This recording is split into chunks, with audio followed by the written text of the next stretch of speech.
Hei, olisi pitänyt juoda enemmän, niin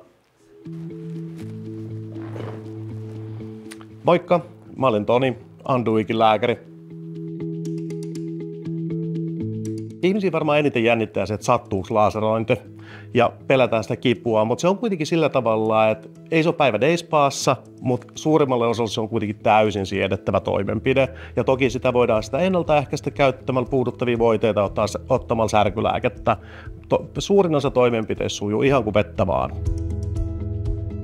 Meillä on käytössä pikolaser, mikä on tällä hetkellä markkinoiden paras. Se tuottaa ehkä vähiten sitä kipua ihmisille, mutta sitten nämä vanhemman tyyppiset laserit, missä se impulssi kestää pidempään, niin ne tuottaa kyllä tyypillisesti enemmän kipua. Tämä on hyvin siedetty pikolaser ja sen takia me sitä myös käytetään. Yleisesti meidän asiakkaat sanoo, että tämä pikolaser-toimenpide, millä poistetaan tatuointia, tuntuu paljon vähemmän kuin se, kun he otti sen tatuoinnin aikoinaan.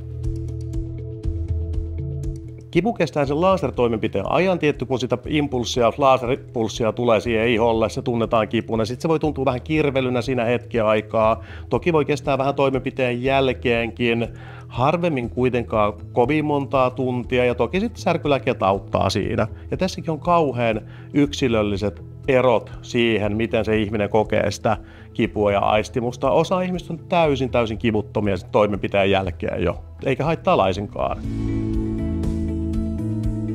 Jos ihminen on kauhean kipuherkkä, niin hän voi hyvin laittaa tämmöistä puuduttavaa voidetta, mikä laitetaan muutama tunnin ennen toimenpidettä siihen iholle. Ja sitten ihminen tulee vastaanotolle, voide poistetaan, tehdään toimenpide ja tämä sitten auttaa siihen kestämään sitä kipua siinä toimenpiteen aikana. Toki ihminen voi ottaa myös särkylääkettä, vaikka Panadolia tai ibuprofeenia, mitä tahansa mikä itselleen sopii. Se toki myös auttaa siinä. Toimenpiteen kestoon vaikuttaa erityisesti se, että minkä kokoinen se tatuointi on. Mitä isompi kuva, sitä pidempään kestää toimenpide. Pienen kuvan pystyy ihan 10 minuutissa hoitamaan helposti esivalmisteluineen ja sitten hoito-ohjeineen, mutta ison kuvan poisto tietty kestää pidempään ihan samalla tavalla, että ison kuvan tekeminen kestää pitkään. Aivan täysin normaaleja oireita tatskan poiston jälkeen voi tuntua vähän kipua, voi tulla turvottelua, vähän punotusta, voi tulla pientä hilseilyä iholle, mutta jos iholle tulee massiivisen kokoisia rakkuloita, isoa kipua, tulehdusprosesseja, niin kyllä tatuoinnin poisto on tehty väärin silloin, eikä ollut ammattilainen kyseessä.